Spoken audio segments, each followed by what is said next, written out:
Hello dear student and parents. 12th board JEE mains और NEET, 12th board JEE mains और NEET नज़दीक है, ठीक है. Either your board is Rajasthan board और यूपी बोर्ड और सम अदर स्टेट बोर्ड्स और it is CBSE, whatever it B.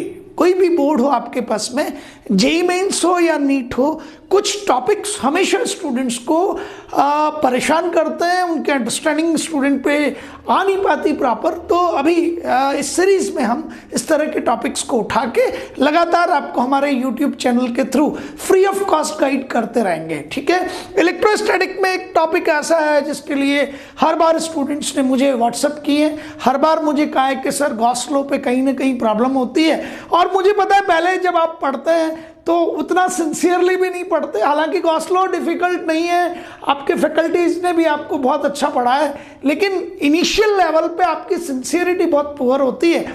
और अब जब एग्जामिनेशन प्रेशर आता है तो आपकी सिंसियरिटीज अच्छी हो जाती हैं. अब मैं गारंटी से कहता हूँ कि बहुत जल्दी चीज़ें आपको समझ आती हैं और फिर आप आगे बढ़ जाते हैं. तो ये कुछ डिफ़िकल्ट टॉपिक्स हैं और मैं कहूँ तो ये दुखती रग है आप सब लोगों की, है ना. तो कोई बात नहीं, आप सीख जाइए बहुत छोटी छोटी सी चीज़ें. तो आज हम गॉस लॉ पे काम करेंगे. हो सकता है ये टोटल वर्क 3 लेक्चर्स में फिनिश हो, पर मैं कोशिश करता हूँ कि बेसिक्स आज सिखा दूँ उसके सारे के सारे. So as far as Gauss law is concerned, पहली चीज़ तो आप सब लोगों को ये ध्यान रखनी है कि Gauss law is utilize to calculate the electric flux. Gauss साहब ने इलेक्ट्रिक फ्लक्स को कैलकुलेट करने का एक ऑल्टरनेट मेथड दिया. अभी तक हम जो इलेक्ट्रिक फ्लक्स का कैलकुलेशन करते थे उसमें हम इलेक्ट्रिक फील्ड इंटेंसिटी कैलकुलेट करते थे और फिर उसका डॉट प्रोडक्ट एरिया वेक्टर के साथ निकालते थे. और वो मतलब आसान नहीं था, वो ट्रबलसम था.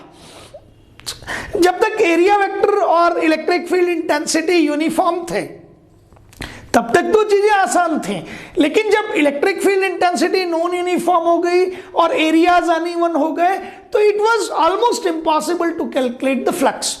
उस समय जब सारी दुनिया हार चुकी थी कि इस केस में फ्लक्स की कैलकुलेशन पॉसिबल नहीं है, तब ग्रेट मिस्टर गॉस ने इतना जबरदस्त एक लॉ दिया which is known to be as Gauss law, और जिससे बहुत आसानी से कैलकुलेशन की जा सकती थी इलेक्ट्रिक फ्लक्स की, ठीक है ना.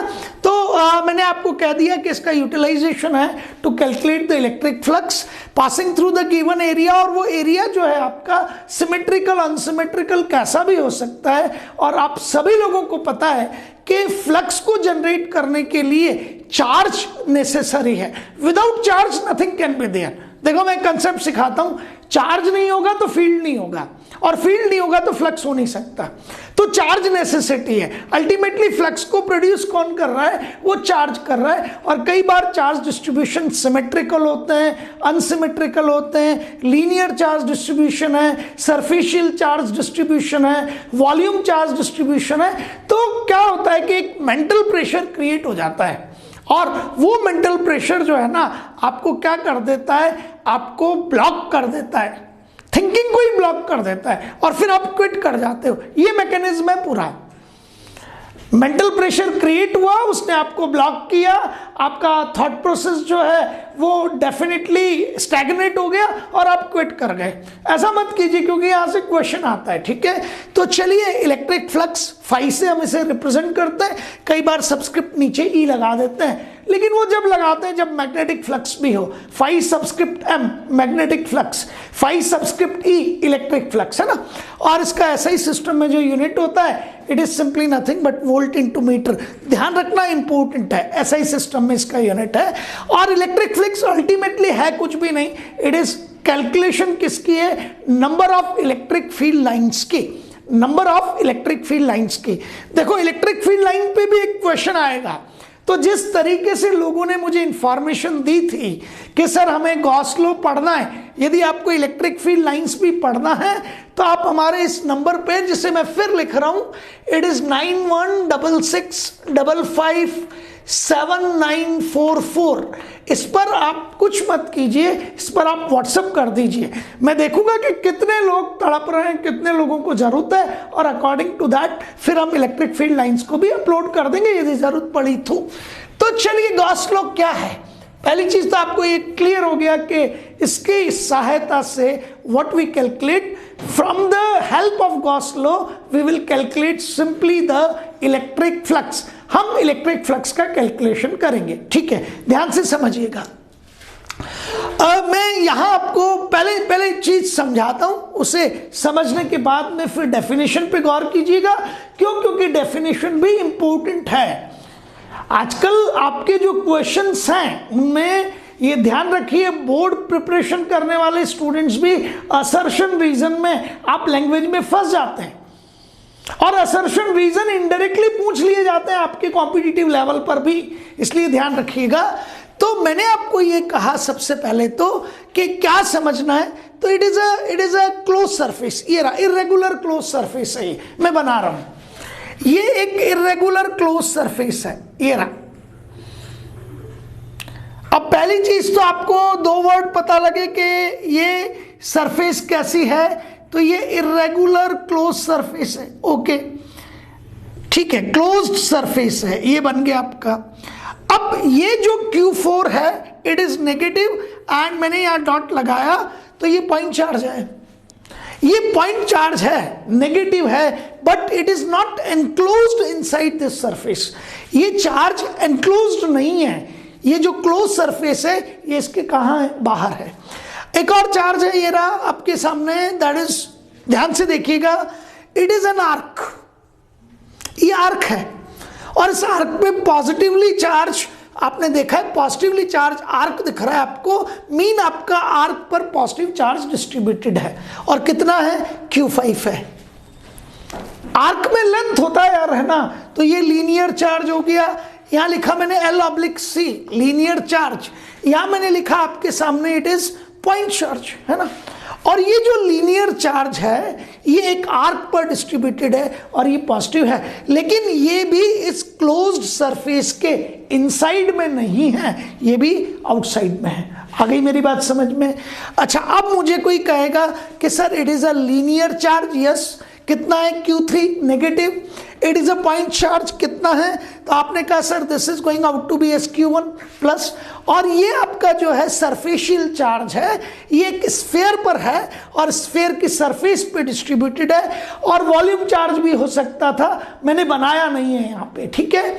लेकिन ये जो सरफेस चार्ज है Q2, जो कि सरफेस किसकी, स्फीयर की सरफेस पर डिस्ट्रीब्यूटेड है Q2, ये इनसाइड द क्लोज सरफेस है, ये point charge inside the close surface है, ये आपका linear charge inside the close surface है।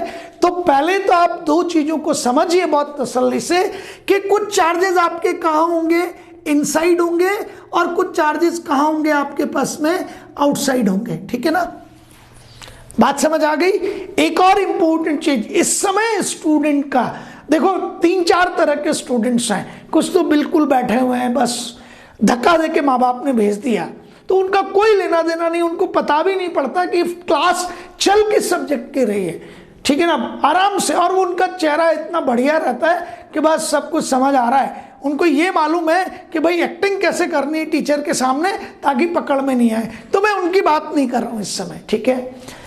कुछ बच्चे बहुत इन्वॉल्व होते हैं लेकिन नेगेटिवली इन्वॉल्व होते हैं, कुछ बच्चे इन्वॉल्व होते हैं और वो पॉजिटिवली इन्वॉल्व होते हैं। तो यदि आप नेगेटिवली इन्वॉल्व हैं तो आप कन्वर्ट कीजिएगा अपने को पॉजिटिव इन्वॉल्वमेंट में। अब क्या होगा कि बच्चा बिना पेशेंस के टीचर से एक क्वेश्चन पूछ बैठता है, सर कुछ तो इनसाइड है, कुछ आउटसाइड है, कुछ सरफेस पे हुए तो क्या होगा है ना।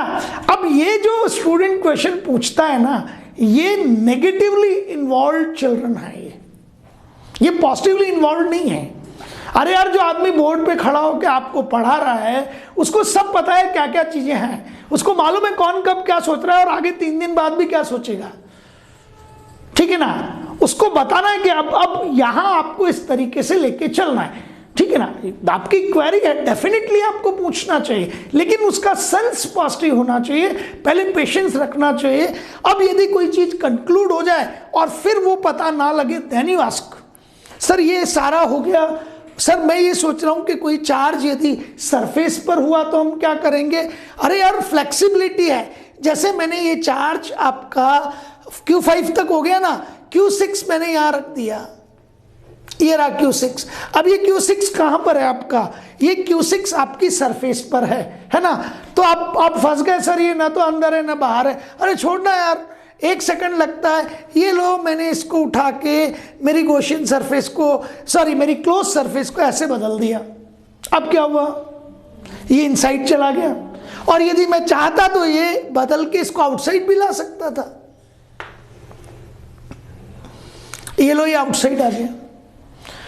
देन अब एक चीज आपकी खोपड़ी में घुस गई कि सर ये क्लोज सरफेसेस बहुत रिजिड नहीं होती हैं, ठीक है ना, ये हम खुद इमेजिन कर सकते हैं। और ये क्लोज सरफेसेस रियल भी हो सकती हैं और इमेजिनरी भी हो सकती हैं, but there is a great flexibility. तो यदि चार्ज कभी मुझे सरफेस पर दिख गया तो मैं फ्लेक्सिबिलिटी का यूज करते हुए या तो उसे इनसाइड ले आऊंगा या उसे आउटसाइड कर दूंगा, पर रखूंगा inside outside he.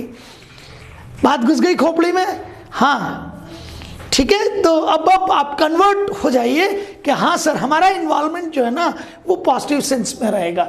We will be involved, but we will be involved in a positive sense, we won't get involved in negative sense. ये बहुत इंपॉर्टेंट है आप लोगों के लिए। तो अब आप मुझे ये जवाब दोगे कि सर इतने सारे चार्ज डिस्ट्रीब्यूशन के पैटर्न है और या तो चार्ज आपका इनसाइड है या आउटसाइड है। अब ये ध्यान रखना कि मुझे आउटसाइड चार्ज से कोई लेना देना नहीं है। I am not interested in outside charge, तो मैंने क्रॉस लगा दिया है ना। सरफेस के चार्ज की बात ही नहीं है, फिर बचा कौन सा, इनसाइड। तो I am interested only and only on inside charge. और चार्ज की कैटेगरी सिर्फ 2 तरह की होती है, या तो पॉजिटिव या नेगेटिव। तो आप जब सम वर्ड यूज करें तो उसको करेक्ट कीजिएगा।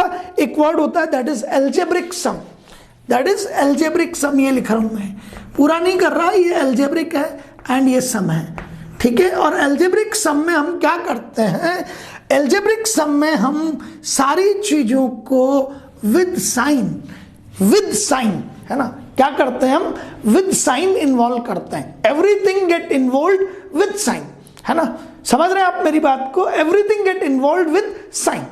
समझ गए आप सबके सब। ये एल्जेब्रिक सम कहलाता है आपका, we call it as algebraic sum. तो अब मेरे को क्या करना है, आउटसाइड और सरफेशियल चार्ज मेरे लिए इंपॉर्टेंट नहीं है। मेरे लिए इंपॉर्टेंट क्या है, that goes out to be as inside charge, जिसे मैं एनक्लोज कहूंगा। It is Q1 enclosed inside the surface, Q3 negative enclosed inside the surface, Q2 that is surfacial charge enclosed inside the surface. This is the arc, it is outside the surface. Agreed? बात समझ आ गई आपको, clear हो गया। अब मैं आपके सामने कह रहा हूं कि गॉस साहब कहते हैं flux passing through the close surface, electric flux passing through the close surface, electric flux passing through the closed surface, electric flux passing through the closed surface, word to word समझना मेरी चीज को, electric flux passing through the closed surface, it will be equals to E dot ds and it is integration over a closed surface. ये mathematical definition है किसकी, flux की। It is a mathematical definition of what, flux, nothing more than that. ये mathematical definition है flux की। तो आपने कहा सर ये क्या है, तो ये एनक्लोजिंग कहलाती है कि भाई मैं फ्लक्स कैलकुलेट कर रहा हूं, लेकिन कहां से, मैं फ्लक्स कैलकुलेट कर रहा हूं क्लोज सरफेस से। So what we are saying that the flux passing through the close surface, it will be equals to integration E dot ds over the close surface. अब यहां तक तो आपके पास में गॉस लॉ का इन्वॉल्वमेंट सिर्फ ये है, flux passing through the close surface. ये तो मैथमेटिकल एक्सप्रेशन है किसका, फ्लक्स का, थ्रू द क्लोज सरफेस। अब डेफिनेशन सुनिए किसकी, गॉस लॉ की। It states that flux passing through the close surface, it states that the flux passing through the closed surface is always equals to 1 by epsilon 0 times the net charge enclosed by the closed surface. Class में होते हैं तो हम dictate करवा देते हैं, मैंने बोला इसीलिए आपको, पर चूंकि आप इसे जितनी बार चाहे सुन सकते हैं, ठीक है ना। ये बहुत जबरदस्त चीज है ऑनलाइन होने की। What I am saying to you, the flux passing through the closed surface is always equals to 1 by epsilon 0 times the net charge enclosed by the closed surface. Flux passing through the closed surface is always equals to 1 by epsilon 0 times the net charge enclosed by the closed surface. Agreed? मेरी बात समझ आ गई आपको? अब आपने कहा sir ये Q net क्या है? Net charge enclose by the close surface. Net charge का मतलब है कि जितने भी इनसाइड चार्जेस हैं उनका आप क्या कर दीजिए? एल्जेब्रिक सम कर दीजिए. और एल्जेब्रिक सम का मीनिंग क्या है? कि विद साइन. तो flux passing through the close surface will be 1 by epsilon 0 and then अब आप मुझे बताएंगे what we are saying. Flux passing through the closed surface will be equals to 1 by epsilon 0 and then ध्यान से देखिएगा Q1 positive inside था तो Q1 with positive sign plus it is sum. Plus मतलब sum with sign means algebraic sum. Plus means sum with sign means algebraic sum. तो आपने मुझे ये कहा plus Q1 plus Q2 plus minus Q3. Agreed? This is simply nothing but this is the Gauss law. Flux passing through the closed surface is always equals to 1 by epsilon 0 times the net charge enclosed by the closed surface. अब एक word है जो मैंने use किया यहाँ पे और मैं आपको उसको सिखाता हूँ क्योंकि वो इतना खतरनाक है कि आपने उसको सीखा नहीं और अधिकतर उसे सीखते नहीं है लोग. अभी कई सारे स्टूडेंट्स हो सकते हैं जिनके मन में ये वर्ड होता है फ्लक्स पासिंग, है ना. सर फ्लक्स पास आउट होने का क्या मतलब है? तो मैंने यहां लिखा फ्लक्स पासिंग थ्रू और यहां अभी भी मैं लिख रहा हूं कौन सी सरफेस? क्लोज सरफेस, है ना. Is equals to 1 by epsilon 0 times Q net. और क्यू नेट का मतलब क्या है? Net charge enclosed by the close surface. और नेट चार्ज का मतलब क्या है? Algebraic sum. थोड़ा सा जिसे कहते हैं कि मजे से करते हैं कुछ काम को. इनसाइड से ही मतलब है it is +5 coulomb and it is -3 coulomb. +5 coulomb -3 coulomb. अब बताओ क्या आएगा? 1 upon epsilon 0 times 1 upon epsilon 0 times net charge. तो क्यू नेट निकाल देते हैं 1 मिनट में. Q net is equals to algebraic sum कीजिए +5 plus -3. That will be equals to what? 5 - 3 it will be 2 and ये आपका 2 क्या आएगा? With positive sign. Epsilon 0 positive है तो आपका फ्लक्स आया 2 एप्सिलॉन 0 इनवर्स.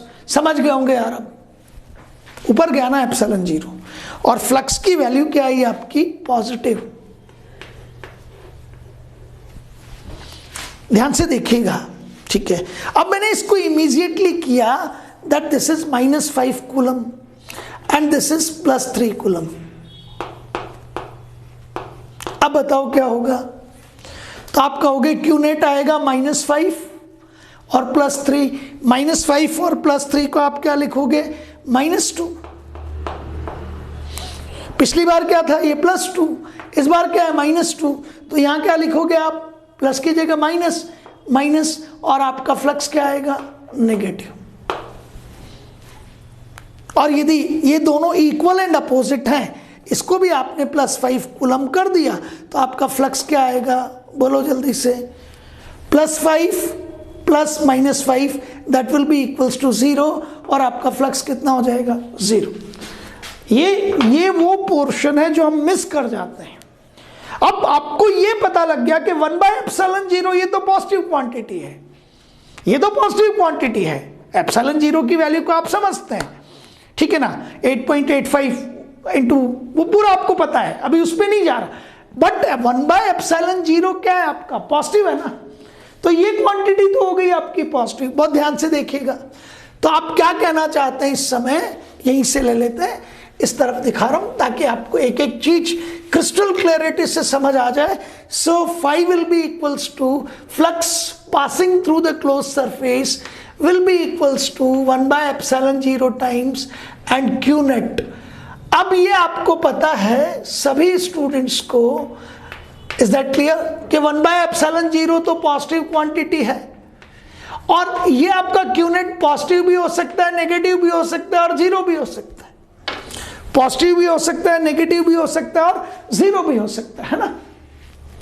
तो आपका फ्लक्स का जो साइन आएगा वो पॉजिटिव भी आ सकता है, नेगेटिव भी आ सकता है और जीरो भी आ सकता है।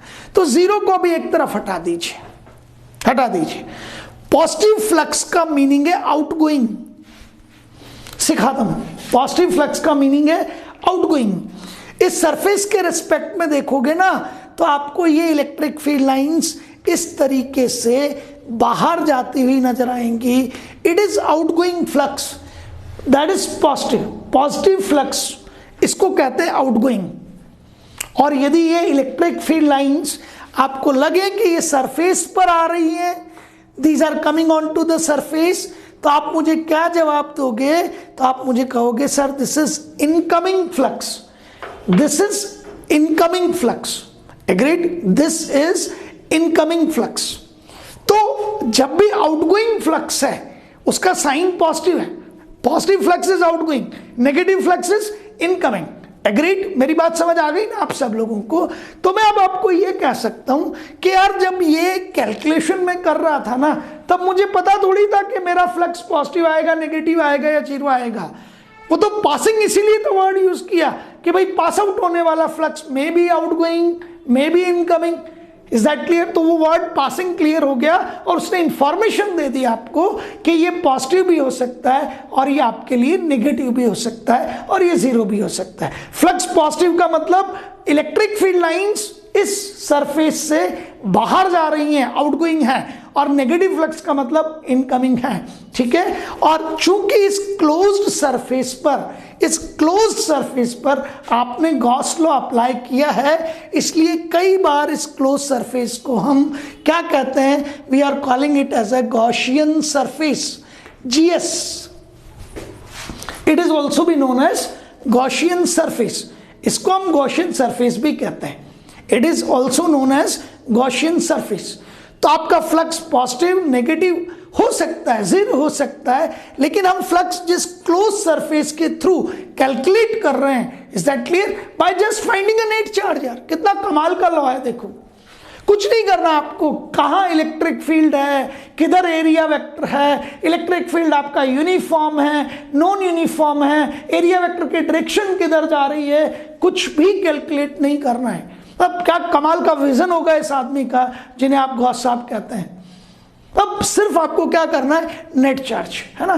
क्यू नेट निकाला, ε0 से डिवाइड किया और आपका ऐसा ही सिस्टम है। इसका यूनिट क्या है? वोल्ट इनटू मीटर, है ना? इनकमिंग आउटगोइंग क्लियर हो गया आपको बिल्कुल। गॉसियन सरफेस क्लियर हो गया आपको बिल्कुल। ठीक है? अब स्टूडेंट को ये लगता है कि सर गॉसियन सरफेस, तो आपकी जो सरफेस बनेगी वो कौन सी होनी चाहिए? क्लोज्ड। तो फिर ओपन सरफेसेस से, अरे यार मैंने इससे पहले बताया था ना आपको कि Gaussian surfaces are imaginary, it is up to you. Real हो तो भी कोई दिक्कत नहीं है, आप इमेजिन कर सकते हैं, उसको एक्सपांड कर सकते हैं, उसको कंप्रेस कर सकते हैं, और इस पे क्वेश्चन आते हैं। तो कई बार क्या होता है, ओपन सरफेस दिखती है तो बच्चा क्वेश्चन को ये सोचता है, टिक करता है that Gauss law can not be applied on it, that's why the flux can not be calculated. अरे भाई गॉस लॉ से कैलकुलेट नहीं कर सकते तो कोई और लॉ होगा, कोई और तरीका होगा। ठीक है ना? करना तो पड़ेगा आपको। तो पहली चीज, इलेक्ट्रिक फ्लक्स क्लोज्ड और ओपन सरफेस का मोहताज नहीं है। इलेक्ट्रिक फ्लक्स क्लोज्ड और ओपन सरफेस का मोहताज नहीं है। ठीक है? चार्ज आपका इलेक्ट्रिक फील्ड लाइंस को इलेक्ट्रिक फील्ड लाइंस को जनरेट करता है। ठीक है? आउटगोइंग भी हो सकती है, इनकमिंग भी हो सकती है, और उन इलेक्ट्रिक फील्ड लाइंस का नंबर आपको काउंट करना है। उन इलेक्ट्रिक फील्ड लाइंस का नंबर आपको काउंट करना है। ठीक है? तो अभी तक एक तो आपको कंप्लीट, जिसे कहते हैं गॉस लॉ की डेफिनेशन क्लियर, आपको algebraic sum of the charges clear, inside outside clear, ये सारी चीजें आ गई। अब क्या होता है, कई बार छोटे छोटी सी चीजें हैं। ठीक है ना? आपने ये कहा कि sir flux passing through the close surface zero है। ठीक है? Flux passing through the close surface is zero. समझिएगा इसको। तो किसी ने कहा sir this is going out to be as a, क्या क्या नाम रख सकते हैं इसके, तो मैंने कहा it is a Gaussian surface and this is one example. बहुत ध्यान से करना है, ये पूछा जाता है और आपको मालूम है कि बोर्ड पैटर्न भी अब चेंज हो चुके हैं और उन पर भी आपके ऑब्जेक्टिव क्वेश्चंस पूछे जाएंगे, तो आप तैयार हो जाइए। आपका एग्जामिनर कहता है कि flux passing through this imaginary और रियल गॉसियन सरफेस और close surface is zero. What it indicates? Flux passing through this Gaussian surface is zero. What it indicates, क्या बताता है ये? Flux passing through the Gaussian surface is zero. तो ये आपको बताता क्या है, इसका मीनिंग क्या है आपके पास में, है ना? तो आप मुझे दो चीजें कह सकते हैं। इधर देखिएगा केस फर्स्ट को और केस सेकंड को, है ना? केस फर्स्ट कहता है कि सर क्यू इनसाइड, यहां पे मैंने देखा और कोई चार्ज नहीं है, no charge, no charge, no charge, it is charge free surface. No charge, it is charge free surface. Agreed? कोई चार्ज नहीं है, it is a charge free surface. Agreed? तो आपने कहा sir there is no charge, Q net कितना हुआ? Zero. तो बच्चे ने मुझे कहा sir phi through the Gaussian surface that is closed, it is 1/ε0 और क्यू नेट कितना? जीरो। ये केस फर्स्ट हो गया। अब कोई मुझे कहता है सर एक वर्ड है electric dipole, sir there is an electric dipole, यहां रखा हुआ है -q + q, ये लीजिए। इलेक्ट्रिक डाइपोल का मीनिंग क्या है? इक्वल एंड अपोजिट चार्जेस का stable system. What is electric dipole? It is a stable system of equal and opposite charges. अब मुझे बताओ क्या ये चार्ज फ्री है? अरे यार इस गॉसियन सरफेस में नेगेटिव चार्ज है, ये रहा। इस गॉसियन सरफेस में पॉजिटिव चार्ज है, ये रहा। लेकिन यदि तुम इस समय क्यू नेट निकालोगे, नेट चार्ज एनक्लोज्ड, तो वो जीरो आएगा। क्यों? क्योंकि आप कैसे निकालोगे? सर पहला charge plus Q, algebraic sum, फिर -q, and that will be equals to what? That will be equals to zero. तो आप कहोगे कि सर इस समय आपका flux passing through the Gaussian surface फिर से जीरो है, ठीक है, 1/ε0 इंटू क्यू नेट कितना है? जीरो। लेकिन ये केस सेकंड है, इसमें आपकी सरफेस ने इक्वल और अपोजिट चार्जेस कंटेन किए हुए हैं, मतलब जितना चार्ज पॉजिटिव है उतना ही नेगेटिव है, तब भी आपका फ्लक्स कितना होगा? जीरो होगा। तब भी आपका फ्लक्स कितना होगा? जीरो होगा। देखो मैं इसको दो तरह से समझाता हूं तुमको। ये चार्ज फ्री सरफेस थी, ये चार्ज फ्री सरफेस थी, कोई इलेक्ट्रिक फील्ड लाइन डेवलप नहीं हुई, कोई आउटगोइंग इलेक्ट्रिक फील्ड लाइन नहीं है, कोई इनकमिंग इलेक्ट्रिक फील्ड लाइन नहीं है। आ गई बात समझ में? कोई आउटगोइंग इलेक्ट्रिक फील्ड लाइन नहीं है सरफेस के रिस्पेक्ट में और कोई इनकमिंग इलेक्ट्रिक फील्ड लाइन नहीं है। Yes, flux is equals to zero. लेकिन अब यदि तुम मुझे कहोगे कि sir this is +4 coulomb and this is -4 coulomb, ये +4 कूलम है, ये -4 कूलम है, तो इस +4 कूलम की वजह से आपको ये रहा इस तरफ, then you can say quite easily कि सर क्या होना चाहिए? आपकी आउटगोइंग इलेक्ट्रिक फील्ड लाइंस होनी चाहिए, और -4 कूलम की वजह से क्या होनी चाहिए? इनकमिंग इलेक्ट्रिक फील्ड लाइन होनी चाहिए। And you get surprised out कि जितनी इनकमिंग है -4 कूलम की वजह से, उतनी +4 कूलम की वजह से क्या है? आउटगोइंग है। तो जितनी आउटगोइंग हुई उतनी इनकमिंग हुई। 10 रुपया आया तो 10 रुपया चला भी गया, तो वही ठन ठन गोपाल। तो कितना आपके पास में कुल मिला के इलेक्ट्रिक फील्ड लाइन्स है? तो आपको कहोगे सर +3, आउटगोइंग को +3, इनकमिंग को -3, कितना हो गया? जीरो। मतलब मैंने एग्जांपल लिया है। तो जितना आउटगोइंग इलेक्ट्रिक फील्ड लाइन्स हैं उतना ही इनकमिंग इलेक्ट्रिक फील्ड लाइन्स हैं, तब भी आपका फ्लक्स कितना है? जीरो। लेकिन फील्ड लाइन्स हैं, तो फ्लक्स जीरो होने का मतलब दो होता है, दो तरीके हैं फ्लक्स जीरो होने के। या तो चार्ज ही नहीं है, charge free zone means there is no electric field line, या फिर इक्वल और अपोजिट चार्जेस हैं, मीन जितना इनकमिंग है उतना आउटगोइंग है। ठीक है, ये पूरा आप समझ लीजिए इसको ढंग से, और फिर मैं नेक्स्ट 2 इसके सेशंस लूँगा, 2 सेशंस और लूँगा जिनमें हम क्वेश्चन से क्वेश्चंस करेंगे। ठीक है, पढ़ते रहिए और बढ़ते रहिए। Thank you.